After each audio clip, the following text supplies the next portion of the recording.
الحمدللہ والصلاۃ والسلام علی رسول اللہ اما بعد۔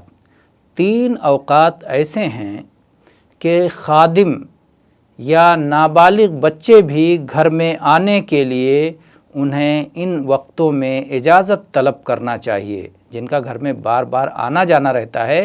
ان 3 مخصوص اوقات میں انہیں بھی اجازت طلب کر کے آنا چاہیے۔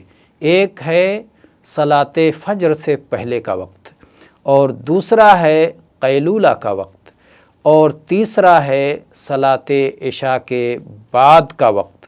اور ان تینوں اوقات کے علاوہ جو اوقات ہیں تو وہ لوگ جو برابر گھر میں آتے جاتے رہتے ہیں، جیسے نابالغ بچے، چھوٹے بچے، یا اسی طرح سے خادم اور غلام جو برابر گھر میں آتے جاتے رہتے ہیں، تو ان اوقات کے علاوہ میں اگر وہ اجازت کے بغیر آتے جاتے ہیں تو کوئی حرج کی بات نہیں، لیکن ان 3 اوقات میں انہیں بھی اجازت طلب کرنی چاہیے۔